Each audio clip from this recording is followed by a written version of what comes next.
Oh, it's a crazy house sometimes, I tell you. Oh, anyway, we're going to go and organise the air conditioner today for the shop. But rather than talk about the shop, I'm going to sort of follow up on a conversation I was having a couple of days ago with one of my followers. He was just saying, why don't you do a video about the thought processes and the preparation for when I came to Thailand, which has given me a bit of thought. You know, like I really haven't covered that part of my journey, which was really before I started doing the vlogging. So I've given it a bit of thought, and I've got some things I could probably sort of talk about while we go wandering through the shops. Anyway, so come along with us, and we'll talk about my planning to migrate to Thailand. Anyway, don't forget to hit that like button, guys. We'll catch you in a few minutes.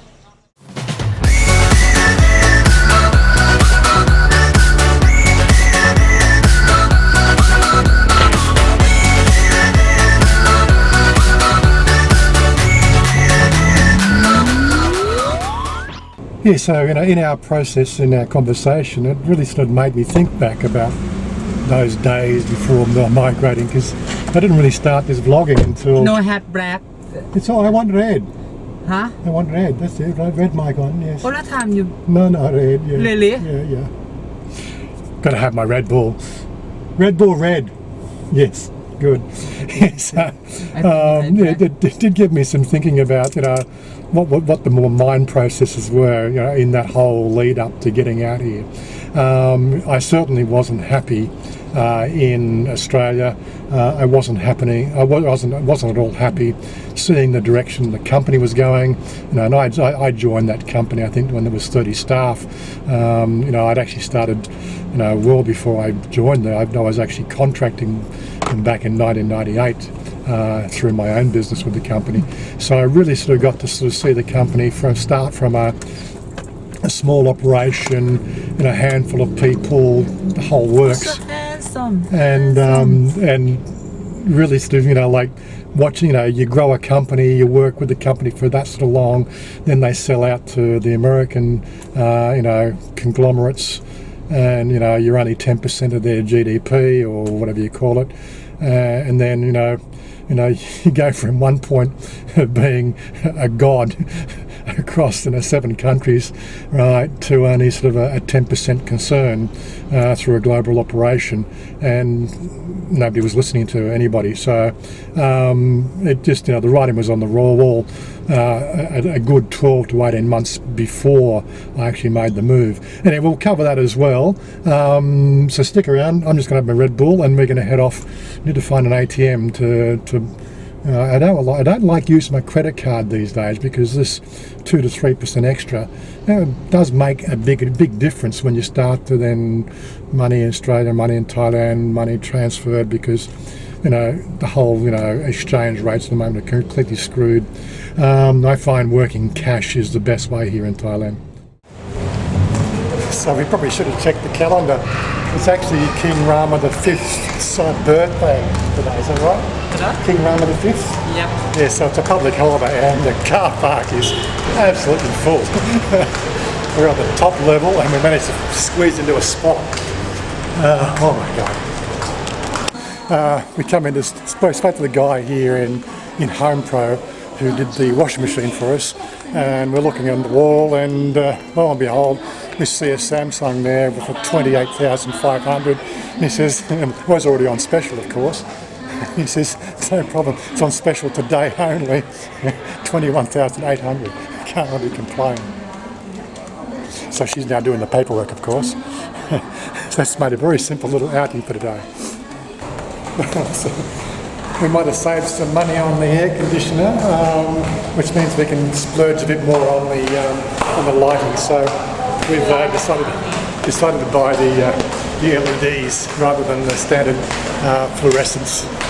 Okay, so we bought the air conditioner, we've got some lighting, we're off now to get a sofa. So that's the next shopping thing. But getting back to, trying to stay on track, it's like with me, I get so easily sidetracked. And there's a lot of noise around here. Yeah, apart from the problems I had at the office, and being dissatisfied with work, there's a few other things, were on my mind. Yeah, so there's a few decisions I had to think about, obviously, for the whole migration process. One of the things, of course, was temperature. The difference between the climate in Sydney versus the difference in climate in Thailand. For me, that's an advantage because I just don't like cold weather. What? Just checking me all the time. Yeah, so what else is there? I'm having a discussion, darling. I'm giving him. Oh, I give up. But yeah, so the climate was one thing that was pretty much already in my my thinking process early on in the piece. In the mid-90s, I would already started to look at Thailand as being an option. Not here. Not this one. This one, yeah. Another things, of course, was I'm trying to make it. You're so crazy, so What is Mao? I want to play with you, but you I want to make serious video. already. I want to Okay, make just video. fun and just relax for people. Not serious. I want to relaxed. play. I am relaxed. I'm very relaxed, darling. He want to serious all the time. Sometimes I want to make him happy, and now he make.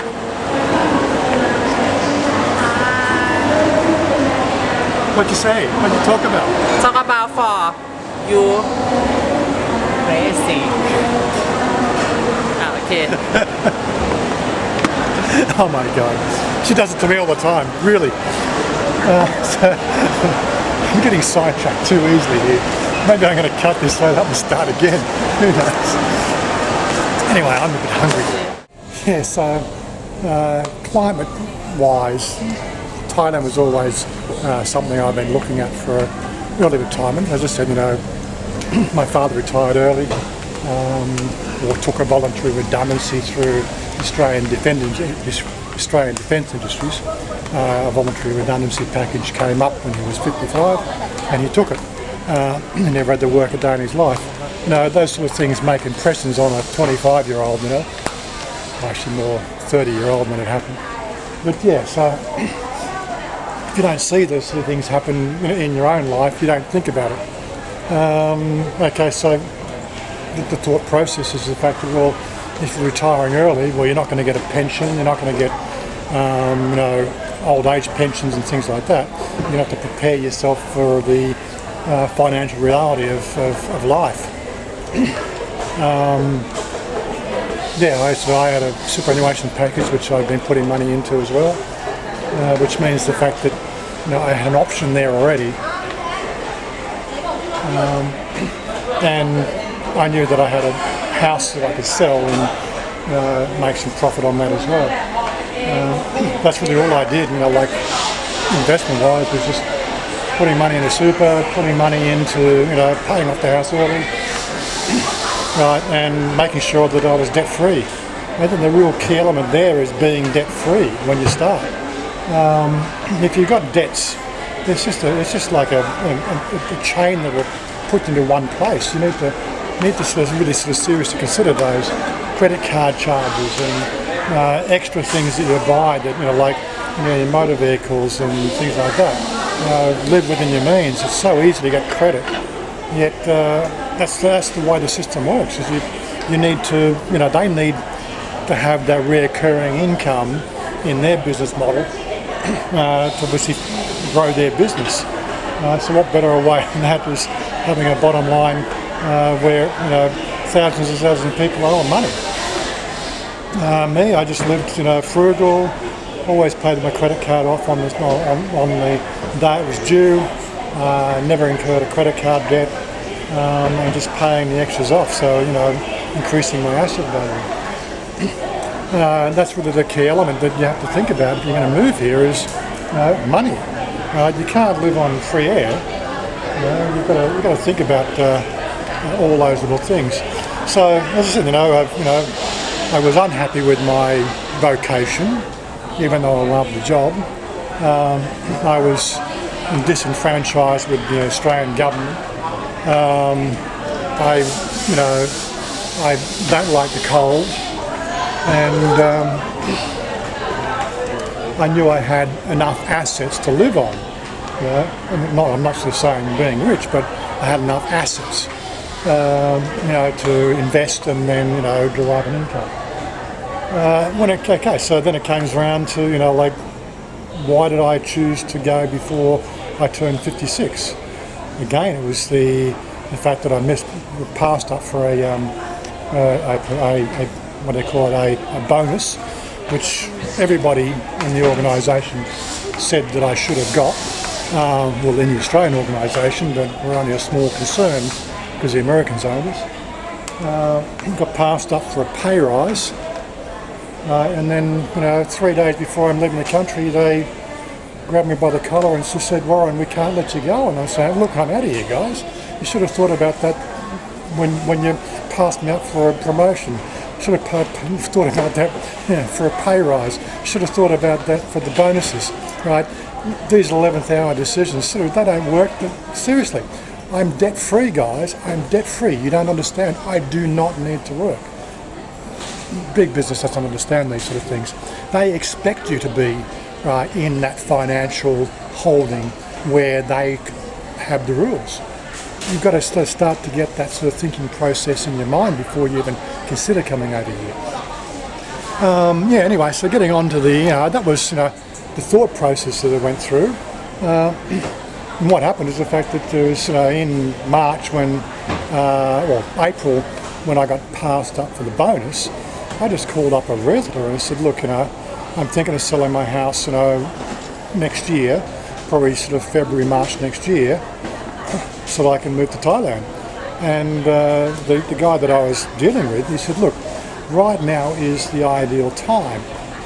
And I was a bit apprehensive about that, but he sort of really instilled in me some back end numbers and showing me the whole property market being at a oversaturated peak.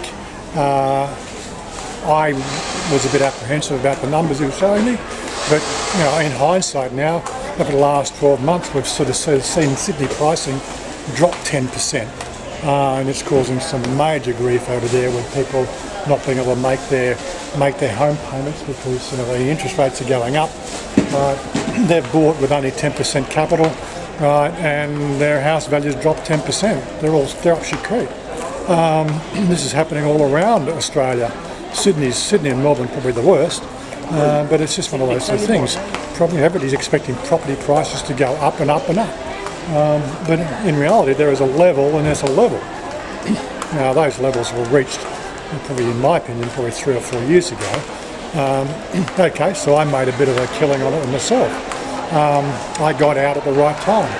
People have asked me why didn't I rent. I said, quite frankly, as I said to this guy, I said, in 75 to 78 when we went to Thailand, went to Scotland father took the family to Scotland for his job, we rented the house in Australia.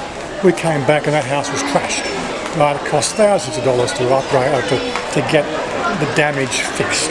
Right. Then again, when we came back, the family broke up. Mother and father divorced, and so again the family split up. So father put the house back on the market after we'd just had it all fixed up. Right. It was on the market for about 2 years. When I finally managed to get the family back together again,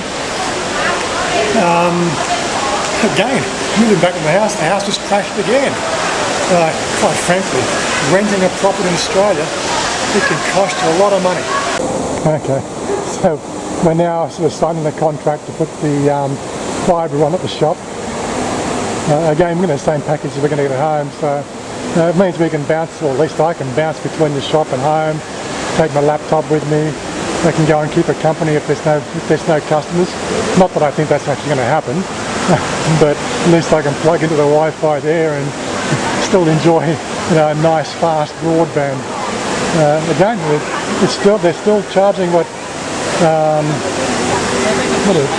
100 by 30 at 700 megabytes or 700 baht per month. There's also this one here, 50-20, but again, you might as well, 590, but an extra 120 baht, 110 baht, you might as well take the whole thing. Again, like, you know, people might say, why don't you go for the 150 by 50 or 200 by 100? Well, quite frankly, we've got the 100 by 30 and never have I had a problem with the 100 by 30 for performance.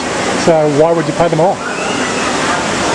Yeah, so one thing that always comes to mind when I think about this whole process of challenging yourself to uproot yourself from one country to another, most of us are beset with this idea that we have a good life, and that tends to challenge us to actually stretch to have a great life.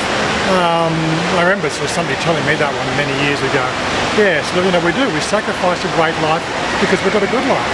You know, sometimes you can ask yourself the question, well, what am I prepared to do to change the story? And it really does come down to a story of your life, where and what you really want to do. If you don't like challenges, then migration to a different country can be a really challenging thing to do. Me still being the age I was, the situations that happened in that year, it was enough, you know, like straws on the camel's back to say, stuff it, I'm going to give it a try. And quite frankly, I haven't looked back. It's not going to be the same for everybody. There's always going to be challenges to really throw spanners in the works, but you know, if you're an optimist, you can get over those sort of things. If you're a pessimist, you are going to find yourself really, really challenged with this style of life. You are going to be, for Thailand for instance, like this may vary from each of the Asian countries, but for Thailand itself, the whole idea of personal care, which I brought up a couple of times, is very, very paramount. When we come from the West, or come from sort of Sydney or America or London, we have an expectation of lifestyle, and if that expectation is not met, we get all tizzy about it, and we expect somebody else to change the solution. It's not going to happen over here. If you're going to make a decision to come over here, you are going to be living in what I quite often refer to as the wild, wild west. There might not be six-shooters, and people sort of, saloons and, fastest draw in the west sort of scenario, but everything else, it's like if you take responsibility for yourself and don't hit yourself bent out of shape, you will have a great life. But that's the thing, most people come over here expecting a great life to land on their lap. You don't need a lot of money. If you in Australian terms, you could make this work with a good investment advice from an investment broker and $500,000. Quite seriously. Think about the options of your life. Okay, if you've got a wife and you've got kids, it's going to be a bit of a challenge as well. In my case, just hold on a second. Yeah, so if you are prepared to take that certain level of responsibility in your own life to change your lifestyle and have a better life, I really always think that Thailand is an option. You are going to have to spend some time learning the language. Otherwise you'll always be wondering what they're talking about. You're going to have to find a partner. He wants to run us over. Let's go down here. You have to find a partner that you're going to be able to put some trust into. That's another thing I'm going to talk about very soon. The whole idea of relationships and finding that right person. Outside that, if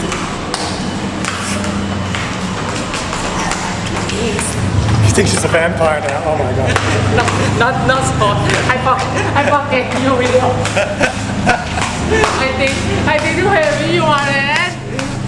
Oh, dark. Delete. No. Okay. Not delete. That's fine.